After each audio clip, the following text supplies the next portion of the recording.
नमस्कार. आजच्या डिजिटल युगात मुलांचं संगोपन करणं हे काही सोपं काम नाही, नाही का?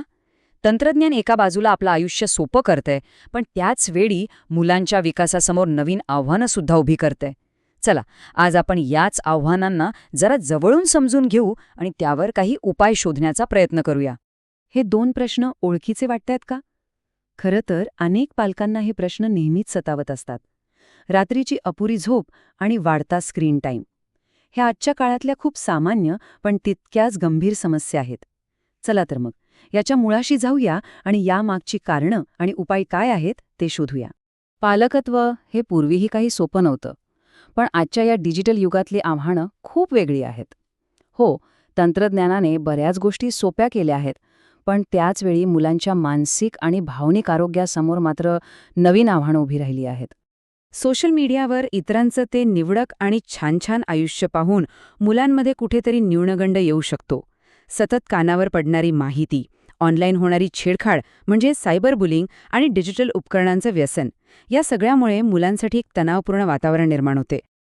आता आपण जरा वैज्ञानिक दृष्टिकोनातून बघूया. हा जो स्क्रीन टाईम आहे त्याचा मुलांच्या शिकण्याच्या आणि समजण्याच्या क्षमतेवर म्हणजे त्यांच्या संज्ञानात्मक विकासावर नेमका काय परिणाम होतो याबद्दलचे काही पुरावे आता पाहूया. हो, हा आकडा खरंच धक्कादायक आहे. बघा, जॅम्प जर्नलमध्ये एक अभ्यास प्रसिद्ध झालाय. त्यानुसार जी मुलं 5 वर्षांपेक्षा लहान आहेत आणि दिवसातून 2 तासांपेक्षा जास्त वेळ स्क्रीनसमोर घालवतात, त्यांच्या बौद्धिक विकासात दिरंगाई होण्याचा धोका तब्बल 2.8 पटीने वाढतो, म्हणजे जवळपास तिप्पट. आणि गंमत म्हणजे ही दिरंगाई नेमकी कोणत्या गोष्टीत होते हे इथे अगदी स्पष्ट दिसतंय. सगळ्यात जास्त परिणाम होतो तो म्हणजे समस्या सोडवण्याच्या आणि संवाद साधण्याच्या क्षमतेवर. तब्बल 60% मुलांमध्ये प्रॉब्लेम सॉल्व्हिंग स्किलमध्ये आणि 50% मुलांमध्ये कम्युनिकेशन स्किलमध्ये दिरंगाई दिसून आली आहे. तर यातला एक महत्त्वाचा मुद्दा लक्षात घ्यायला हवा, स्क्रीनचा प्रत्येक वापर सारखा नसतो. म्हणजे फक्त व्हिडिओ पाहणं किंवा टीव्ही बघणं असा जो निष्क्रिय वापर आहे तो मुलांच्या विकासासाठी जास्त हानिकारक आहे. याउलट शैक्षणिक ॲप्स किंवा गेम्ससारखा जो संवादात्मक वापर आहे तो तुलनेने कमी धोकादायक असल्याचं संशोधनातून समोर आलंय. आणि ही स्लाईड तर अगदी स्पष्टपणे सगळं सांगतेय. अनेक घटकांचं विश्लेषण केल्यावर संशोधकांना असं आढळलं की मुलांच्या बौद्धिक विकासात दिरंगाई होण्यामागचं सगळ्यात मोठं कारण हे अतिरिक्त स्क्रीन टाईम हेच आहे. त्यानंतर मग आईचं शिक्षण आणि पालकांचा मुलांसोबतचा सहभाग यांसारखे घटक येतात. चला, आतापर्यंत आपण समस्यांबद्दल बोललो, आता जरा उपायांकडे वळूया. मुलांच्या शांत झोपेसाठी काही सोपे आणि घरगुती उपाय बघूया जे प्रत्येक पालक अगदी सहजपणे अंमलात आणू शकतो. मुलांच्या शांत झोपेसाठी ही 5 कलमी दिनचर्या खूपच प्रभावी ठरू शकते. सगळ्यात पहिलं, रोज झोपण्याची आणि उठण्याची एकच वेळ ठरवा. यामुळे काय होतं, त्यांच्या शरीराचं नैसर्गिक घड्याळ सेट होतं. दुसरं, झोपण्यापूर्वी घरात शांत वातावरण तयार करा, दिवे मंद करा. तिसरी आणि सगळ्यात महत्त्वाची गोष्ट, झोपण्याच्या किमान 1 तास आधी सगळे स्क्रीन्स बंद करा. चौथी पायरी म्हणजे त्यांच्याशी शांतपणे बोला, एखादी गोष्ट सांगा किंवा अंगाई गीत म्हणा. आणि 5वी, आपला पारंपरिक पण प्रभावी उपाय, कोमट दूध. हो, ही एक छोटीशी पण खूप महत्त्वाची टीप आहे. झोपण्यापूर्वी चॉकलेट, कोल्ड ड्रिंक्स किंवा जास्त साखर असलेले पदार्थ मुलांना एकदम उत्साही करतात. त्यांच्या शरीरात अचानक ऊर्जा वाढते आणि मग त्यांना शांत झोप लागणं कठीण होऊन बसतं. त्यामुळे रात्रीच्या वेळी हे पदार्थ कटाक्षाने टाळलेलेच बरे. शांत झोपेसोबतच स्क्रीन टाईमचं योग्य व्यवस्थापन करणं हे सुद्धा तितकंच महत्त्वाचं आहे. चला, आता यासाठी कोणते व्यावहारिक उपाय करता येतील ते पाहूया. स्क्रीन टाईम मॅनेज करण्यासाठी एक संतुलित दिनचर्या हवी.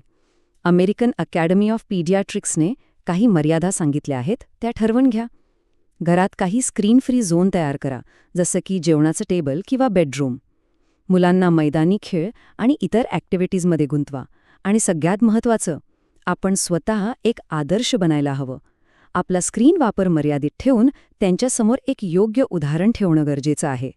आतापर्यंत आपण नियम आणि टिप्स पाहिल्या, पण या सगळ्याच्या पलीकडे जाऊन मुलांच्या सर्वांगीण विकासाचा जो मूळ पाया आहे, म्हणजेच पालक आणि मुलांमधील नातं, त्यावर लक्ष केंद्रित करणं खूप आवश्यक आहे. हे वाक्य खूप महत्त्वाचं आहे.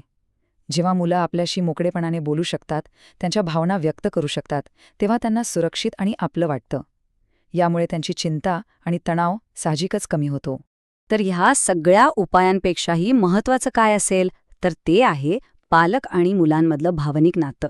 हेच ते संरक्षक कवच आहे जे मुलांना कोणत्याही आव्हानाला सामोरं जाण्याची ताकद देतं. मुलांच्या वागण्यात काही बदल दिसले तर त्याकडे कधीही दुर्लक्ष करू नका. जसं की वाढलेली चिडचिड, अभ्यासात मागे पडणं किंवा झोपण्याच्या सवयी बदलणं. हे सगळे संकेत असू शकतात की त्यांना आपल्या भावनिक आधाराची गरज आहे. वेळीच लक्ष दिलं तर त्यांना योग्य मदत मिळू शकते. मुलांच्या सर्वांगीण विकासासाठी भावनिक आरोग्यासोबतच त्यांचं शारीरिक आरोग्यही तितकंच महत्त्वाचं आहे. उदाहरणार्थ, काही अभ्यासातून असंही समोर आलंय की व्हिटॅमिन डीच्या कमतरतेमुळे मुलांच्या शिकण्याच्या क्षमतेवर नकारात्मक परिणाम होऊ शकतो. त्यामुळे त्यांच्या आहाराकडेही लक्ष देणं खूप गरजेचं आहे. तर हा भाग संपवताना स्वतःला एक प्रश्न विचारा. तंत्रज्ञानाच्या या युगात मुलांच्या सुदृढ विकासासाठी सगळ्यात शक्तिशाली साधन कोणतं असेल तर ते आहे आपलं आणि आपल्या मुलांमधलं घट्ट नातं. तर मग ते नातं अधिक मजबूत करण्यासाठी आज आपण कोणता एक छोटासा बदल करणार आहोत.